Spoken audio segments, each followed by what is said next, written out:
Breaking news చూస్తున్నారు. ఇటు Fengal తుఫాను అవును ఫెంగల్ తుఫాను ఇప్పుడు చెన్నై తీరాన్ని తాకింది. దాదాపుగా ఆ ఇంపాక్ట్ ఇప్పుడు క్లియర్ కట్గా కనిపిస్తోంది. మరి ముఖ్యంగా భారత వాతావరణ శాఖ మరికొన్ని రోజుల పాటు ఇటు భారతదేశానికి మరీ ముఖ్యంగా ఈ ఫెంగల్ తుఫానుకి సంబంధించి చెన్నైకి అలర్ట్ ఇచ్చింది. దానికి సంబంధించిన బ్రేకింగ్ న్యూస్ చూస్తున్నారు. ఈ నేపథ్యంలో తమిళనాడులో దంచి కొడుతున్నాయి వర్షాలు. ఫెంగల్ తుఫాను ప్రభావంతో 2 రోజులుగా తమిళనాడు వణికిపోతోంది. ఎడతెరిపి లేకుండా వర్షాలు కురుస్తున్నాయి. ఓ పక్క చలిగాలులు, మరో పక్క వర్షాలతో గజగజ వణికిపోతోంది తమిళనాడు. మరి ముఖ్యంగా ఉత్తర తమిళనాడు నుంచి ఇటు తూర్పు తమిళనాడు అంటే ఈశాన్య తమిళనాడు వరకు కూడా ఇంపాక్ట్ చాలా తీవ్రంగా ఉంది. ఇప్పటికే వాగులు వంకలు దాంతోపాటు నదులు ఉప్పొంగి ప్రవహిస్తున్నాయి. ప్రమాదకర స్థాయిని దాటి ప్రవహిస్తున్న సిచ్యువేషన్స్ కూడా కొన్ని ప్లేసెస్లో ఉందంటే అర్థం చేసుకోవచ్చు. ఇప్పటికే పంట పొలాలు నీట మునిగాయి. రైతులు గగ్గోలు పెడుతున్నారు. రైతులు ఆందోళన వ్యక్తం చేస్తున్నారు. తమ పంట చేతికొచ్చిన పంట వర్షార్పణం అయిపోయిందంటూ కూడా విజువల్స్లో మీరు చూస్తున్నారు. ఇప్పటికీ ఉత్తర తమిళనాడు నుంచి తూర్పు తమిళనాడు ఇటు ఈశాన్య తమిళనాడు వరకు కూడా ఇంపాక్ట్ కనిపిస్తుంది. ఒకసారి మ్యాప్లో చూపించే ప్రయత్నం చేస్తాను. ఫెంగల్ తుఫాను ప్రస్తుతం ఎక్కడుంది, ఆ ప్రభావం ఎలా ఉంది అనేది ఒకసారి మ్యాప్లో చూసే ప్రయత్నం చేయండి. ఇదిగో ఇక్కడ చూడొచ్చు మీరు ఫెంగల్ తుఫాను ప్రభావం. నిన్న చూస్తే మనకి శ్రీలంక దాదాపుగా కనిపించిన పరిస్థితి, కానీ ఈరోజు ఇటు చెన్నైకి చాలా దగ్గరగా ఉంది. ఇటు తమిళనాడు రాజధాని చెన్నైకి చాలా దగ్గరలో ఉన్న సిచ్యువేషన్స్ మీరు చూస్తున్నారు. దాంతోపాటు ఈ ప్రభావం ఆంధ్రప్రదేశ్ మీద కూడా కనిపిస్తోంది. ఈ వేవ్ మీరు చూడొచ్చు, వెళ్తున్న డైరెక్షన్ మీరు చూడొచ్చు. ఇన్నాళ్ళు కూడా పశ్చిమ వాయువ్య దిశగా కదిలిందనుకున్నాం, కానీ ఉత్తర వాయువ్య దిశగా తర్వాత మళ్ళీ సిచ్యువేషన్ అంటే అప్పుడు ఆంధ్రప్రదేశ్ మీద ఇంపాక్ట్ ఎక్కువగా ఉందని అనుకున్నాం. కానీ ఇప్పుడు కాస్త డైరెక్షన్ మారింది, మళ్ళీ కొంచెం మలుపు తీసుకుంది. పశ్చిమ వాయువ్య దిశగా ఇటువైపు కదులుతోంది. ఆ డైరెక్షన్ మీరు చూడొచ్చు. ప్రెసెంట్ సిచ్యువేషన్ ఎలా ఉంది అనేది. ఈ ప్రభావంతోనే ఇటు చెన్నై మీద ఇంపాక్ట్ ఎక్కువ కనిపిస్తుంది. చెన్నైతో పాటు ఈ బెల్ట్లో, ఈ కోస్టల్ బెల్ట్, తమిళనాడుకు సంబంధించి కోస్టల్ బెల్ట్లో మరి ముఖ్యంగా ఇటు తూర్పు తమిళనాడు నుంచి ఉత్తర తమిళనాడు, ఈశాన్య తమిళనాడు మీద ఇంపాక్ట్ ఎక్కువగా కనిపిస్తుంది చెన్నై వరకు కూడా. సో ఇటువంటి సినారియోలో ప్రస్తుతం ఎక్కడ ఉంది, దాని డైరెక్షన్ ఏ విధంగా మార్చుకునే అవకాశం ఉంది అనేది ఒకసారి మ్యాప్లో నేను మీకు చూపించే ప్రయత్నం చేస్తాను. ఒకసారి నేను జూమ్ ఎర్త్కి వెళ్ళే ప్రయత్నం చేస్తాను. జూమ్ ఎర్త్కి వెళ్ళిన తర్వాత సిచ్యువేషన్ మరింత క్లియర్గా మీకు చూపించే ప్రయత్నం చేస్తాను. Here it is. ఇక్కడ మీరు చూడొచ్చు డైరెక్షన్ కనుక గమనిస్తే నిన్న మనం మాట్లాడుకున్నాం. ఇదిగోండి ఆ డైరెక్షన్ మీరు చూడొచ్చు. ఇలా స్ట్రైట్గా అంటే ఉత్తరం వైపు వెళ్తుంది అనుకుందాం, కానీ ఉత్తర బంగాళాఖాతం వైపు వెళ్తుంది అనుకున్నాం, కానీ మళ్ళీ డైరెక్షన్ ఇటు పశ్చిమ వైపు డైరెక్షన్ తీసుకుంది.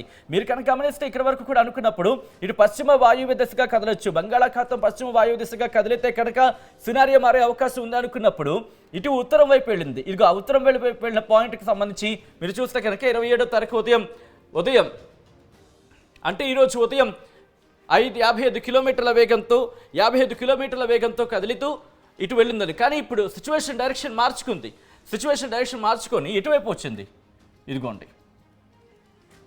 ఇదిగో 55 కిలోమీటర్ల గంటకు 27వ తారీఖు ఉదయం 11:30 ప్రాంతంలో డైరెక్షన్ మార్చుకుంది. దిశ మార్చుకుని డైరెక్షన్ మార్చుకొని ఇప్పుడు తమిళనాడుకు సంబంధించి ఇప్పుడు నేను కాస్త జూమ్అవుట్ చేస్తూ నేను మీకు చూపించే ప్రయత్నం చేస్తున్నాను. ఇదిగోండి శ్రీలంకకు కాస్త దూరంలో ఉంది. దాంతోపాటు ఇటు తమిళనాడు మీద ఇంపాక్ట్ ఎక్కువ చూపిస్తోంది. ఇన్నాళ్ళు శ్రీలంక మీద అనుకున్నాము, శ్రీలంక మీద ఇంపాక్ట్ ఉంది, ఉత్తర శ్రీలంక మీద ఇంపాక్ట్ కనిపిస్తోంది. కానీ ఇప్పుడు ఈ ప్రభావం అంతా మీరు చూస్తే కనుక ఇటు చెన్నైతో పాటు తిరుచిరాపల్లి, మధురై వరకు కూడా ఇంపాక్ట్ మనకి చాలా ఎక్కువగా ఉందనే చెప్పుకోవాలి. మణుగూరు, అలాగే స్వామిమలై, పుడుకొట్టై, కరైకుడి వీటి మీద ప్రభావం ఎక్కువగా కనిపిస్తోంది.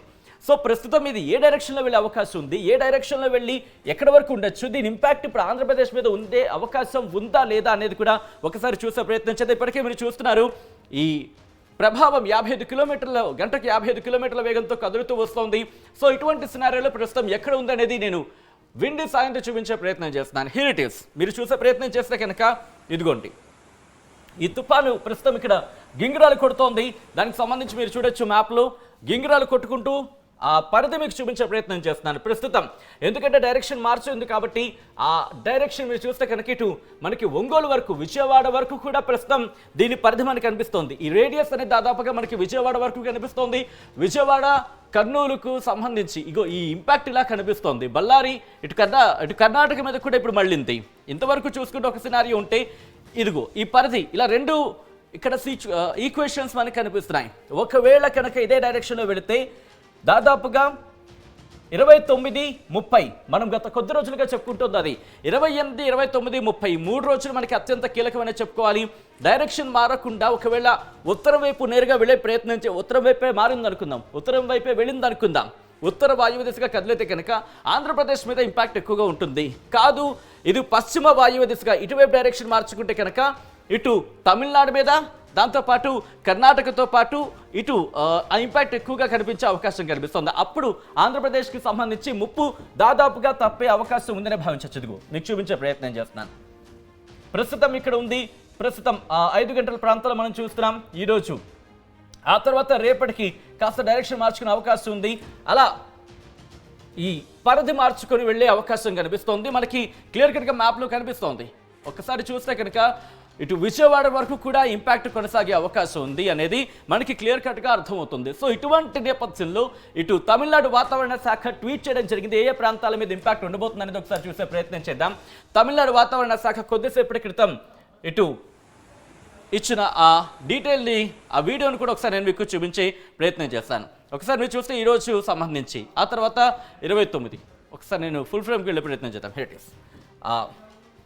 ఒకసారి మీరు చూస్తే కనుక ఇప్పటికే ఇదిగో నాగపట్నం ఈ ప్రాంతాల మీద ఇంపాక్ట్ కనిపిస్తోంది. నేను మీకు కాసేపు తర్వాత ఇంకా డీటెయిల్గా చూపిస్తాను. Here it is. 27వ తారీఖున ఈ ప్రాంతాల మీద అంటే నాగపట్నం, తిరువరూర్, కరైకల్ అలాగే మొత్తం ఈ ప్రాంతాలకు సంబంధించి ఇక్కడ ఈ రీజియన్లో అంటే తూర్పు తమిళనాడు మీద ఇంపాక్ట్ ఎక్కువగా కనిపిస్తుంది. ఇప్పటికే అక్కడ ఆయా పాఠశాలలకు సంబంధించి ప్రభుత్వం సెలవులు ఇచ్చేస్తుంది. లోతట్టు ప్రాంత ప్రజలను సురక్షిత ప్రాంతాలకు తరలిస్తోంది.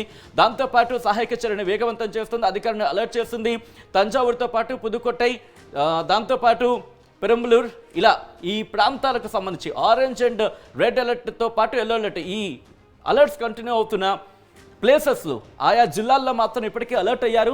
సెలవులు ప్రకటించేశారు. స్కూళ్ళకి అప్రమత్తం అవుతోంది. ఇప్పటికే మీరు చూడొచ్చు ఆ ప్రభావం 27వ తారీఖు 28వ తారీఖు సంబంధించి అలర్ట్స్ని జారీ చేస్తుంది. ఇన్ డీటెయిల్గా నేను మీకు మళ్ళీ వీటిని చూపించే ప్రయత్నం చేస్తాను. ఇప్పటి వరకు ఎంత వర్షపాతం నమోదైంది, ఏ మేరకు వర్షపాతం నమోదైంది, ఏ ప్రాంతాల మీద ఇప్పటివరకు ప్రభావం ఉంది అనేది ఒకసారి చూసే ప్రయత్నం చేద్దాం. నెగటివ్స్ ఇక్కడ నేను మీకు మ్యాప్లో చూపించే ప్రయత్నం చేస్తున్నాను. ఇదిగోండి కాస్త ఆరెంజ్ కలర్లో ఉంది అంటే కనుక కాస్త ఇంపాక్ట్ ఎక్కువగా ఉంది. 27 ఒకసారి ఎక్కడ ఏరియా అనేది కూడా నేను మీకు చూపించే ప్రయత్నం చేస్తాను. ఓకే మీరు చూసే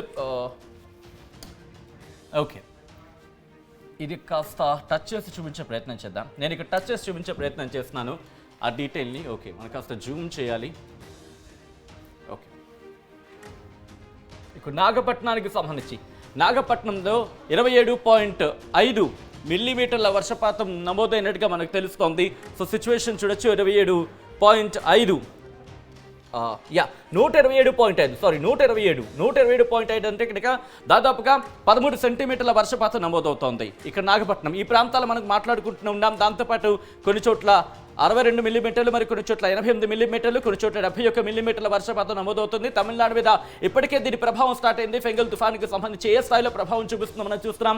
ఇప్పటికే కొన్ని చోట్ల 127 నాగపట్నానికి సంబంధించి 127 అంటే దాదాపుగా 128 మిల్లీమీటర్లు అంటే దాదాపుగా 13 సెంటీమీటర్ల వర్షపాతం కింద మనం భావించవచ్చు. సో అక్కడ ఈ స్థాయిలో వర్షపాతం నమోదైంది. కొన్ని చోట్ల 8 సెంటీమీటర్ల వర్షపాతం, మరి కొన్ని చోట్ల 7 సెంటీమీటర్ల వర్షపాతం నమోదైన సిచ్యువేషన్ చూస్తున్నాం. సో ఇటువంటి సినారియోలో భారత వాతావరణ శాఖ మీరు చూడొచ్చు ఈ మ్యాప్లో ఎక్కడెక్కడ ఎటువంటి సినారియో ఉంది. ఇది తమిళనాడుకు సంబంధించి. తమిళనాడులో ఎటువంటి పరిస్థితుందో మీరు చూస్తున్నారు. ఇప్పటికీ ఆ ప్రభావం స్టార్ట్ అయింది. కొద్ది రోజులుగా ఆర్టీవీ చెబుతూనే ఉంది వాయుగుండం కాస్త తుఫానుగా మారే అవకాశం ఉందని చెప్పి వాతావరణ శాఖ అంచనాలని మీ ముందుంచే ప్రయత్నం చేస్తుంది. ఈ నేపథ్యంలోనే మీరు చూస్తే ఇక్కడ ట్యాప్ చేసి చూపించే ప్రయత్నం చేస్తున్నాను. నాగపట్నానికి సంబంధించి ఎక్స్ట్రీమ్లీ హెవీ రెయిన్ఫాల్ అంటూ చెబుతోంది. ఉరుముల మెరుపులతో కూడిన వర్షాలు పడే అవకాశం ఉందంటూ వాతావరణ శాఖ అంచనా వేయడం జరుగుతోంది. దాంతోపాటు ఇక్కడి నుంచి పుదుకోటైకి సంబంధించి కూడా భారీ వర్షాలు కురిసే అవకాశం మాత్రం వాతావరణ శాఖ అంచనా వేయడం జరుగుతోంది. దాంతోపాటు ఉరుముల మెరుపులతో కూడిన వర్షాలు కురిసే అవకాశం ఉందని వాతావరణ శాఖ అంచనా వేయడం జరుగుతోంది. దాంతోపాటు తూత్తుకుడి ఇలా దాదాపుగా తమిళనాడుకి సంబంధించి ఎక్కడ చూసుకున్న ఎటువంటి సినారియో ఉందనే చెప్పుకోవచ్చు. ఈ నేపథ్యంలో భారత వాతావరణ శాఖ ఇదిగో పుదుకోటతో పాటు మిగిలిన ప్రాంతాల్లో కూడా ఇటు 28 వెళ్ళే ప్రయత్నం చేద్దాం. 28 సిచ్యువేషన్ ఎలా ఉండబోతుంది అనేది ఒకసారి చూసే ప్రయత్నం చేద్దాం. Here it is. మీరు చూస్తున్నారు ఇక్కడ. Okay right. ఒకసారి మీరు చూసే ప్రయత్నం చేస్తే దాదాపుగా ఇటు తూర్పు తమిళనాడు మీద ఇంపాక్ట్ ఎక్కువగా కనిపిస్తోంది. సో ఇటువంటి సినారియో కంటిన్యూ అవకాశం ఉంది. దాంతోపాటు ఎక్కడెక్కడ ఎన్ని సెంటీమీటర్ల వర్షపాతం నమోదైందని ఒకసారి చూసే ప్రయత్నం చేద్దాం. ఇది డీటెయిల్గా ఇచ్చింది. నాగపట్నానికి సంబంధించి 19 సెంటీమీటర్ల వర్షపాతం, అలాగే కొడైకరైకి సంబంధించి 18 సెంటీమీటర్లు, దాంతోపాటు తిరుపూండికి సంబంధించి 14 సెంటీమీటర్ల వర్షపాతం నమోదైంది అనేది భారత వాతావరణ శాఖ చెబుతోంది. ప్రస్తుతం అయితే మాత్రం ఇంకా ఫెనుగల్ తుఫాను ఇంకా సమీపిస్తున్న కొద్దీ వర్షపాతం మరింత నమోదే అవకాశం ఉందనేది మనకు అందుతున్న సమాచారం. ఈ నేపథ్యంలో భారత వాతావరణ శాఖ ఇచ్చిన రిపోర్ట్ను చూద్దాం. ఏ స్థాయి వరకు ఉంది, అట్ ద సేమ్ టైం ఇప్పుడు ఆంధ్రప్రదేశ్ మీద ఎంతవరకు ఇంపాక్ట్ చూపించే అవకాశం ఉంది అనేది కూడా ఒకసారి చూసే ప్రయత్నం చేద్దాం. ఒకసారి ఇక నేను ఆ డీటెయిల్ రిపోర్ట్ని చూపించే ప్రయత్నం చేస్తున్నాను. Here it is on the screens of RTV.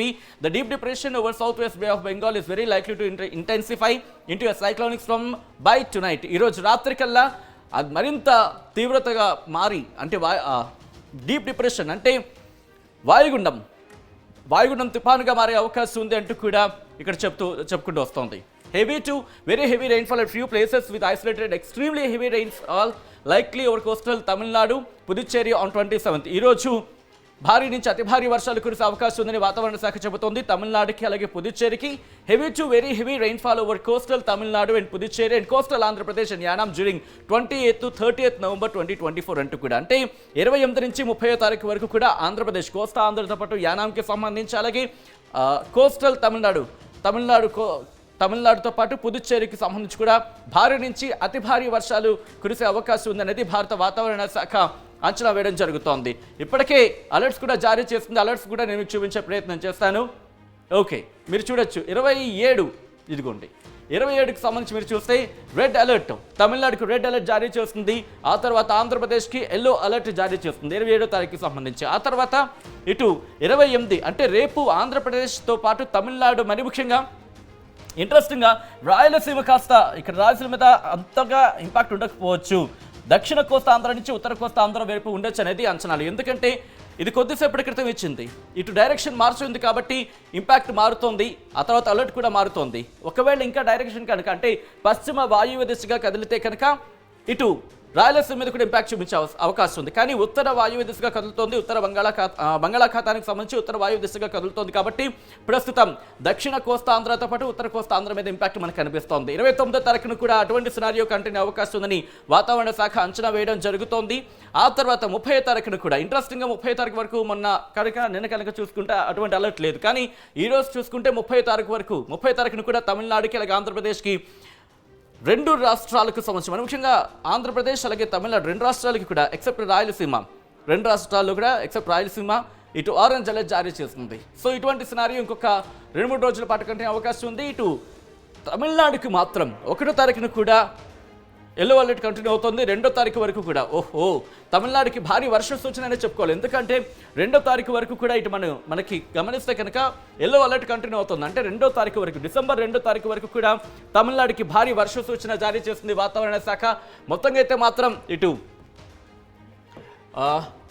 వాతావరణ శాఖ చెబుతోంది ఒకటే, భారీ వర్షాలు కురిసే అవకాశం ఉంది, భారీ నుంచి అతి భారీ వర్షాలు కురిసే అవకాశం ఉంది కొన్ని చోట్ల అంటూ కూడా వాతావరణ శాఖ చెబుతోంది. ఫెనుగల్ తుఫాను ప్రభావంతో ఇటు ఆంధ్రప్రదేశ్కి సంబంధించి కాస్త ఇప్పుడు డైరెక్షన్ మార్చుకుంది. అంటే ఉత్తరం వైపు వెళుతున్న ఆ తుఫాను కాస్త ఇప్పుడు డైరెక్షన్ మార్చుకొని కాస్త పశ్చిమ వాయువ్య దిశగా కదులుతోంది. ఈ నేపథ్యంలోనే రాయలసీమ మీద ఆ ఇంపాక్ట్ అంతగా ఉండకపోవచ్చు. భారీ వర్ష సూచన అయితే ఉంది, కానీ ఇంపాక్ట్ అనేది ఆ స్థాయిలో ఉండకపోవచ్చు. కానీ దక్షిణ కోస్తా ఆంధ్రతో పాటు ఉత్తర కోస్తా ఆంధ్ర మీద ఇంపాక్ట్ ఎక్కువగా ఉండే అవకాశం ఉంది. దాంతోపాటు తమిళనాడు మీద కూడా ఆ ఇంపాక్ట్ కొనసాగే అవకాశం ఉందని వాతావరణ శాఖ అంచనా వేయడం జరుగుతోంది.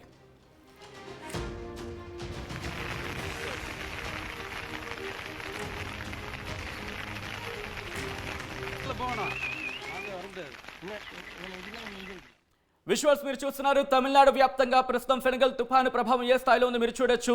ఇప్పటికే పంట చేజారిపోయింది, పంట నీటి పాలైందంటూ రైతులు ఆవేదన వ్యక్తం చేస్తున్నారు. తమ పంట నీటి పాలైందంటూ కూడా పంటను చూపిస్తూ వాళ్ళు ఆందోళన వ్యక్తం చేస్తున్నారు. దాదాపుగా పంట పొలాల్లో కూడా మోకాలి లోతు నీరు రావడంతో పంట పూర్తిగా నీటి పాలైందంటూ వాళ్ళు ఆందోళన వ్యక్తం చేస్తున్నారు.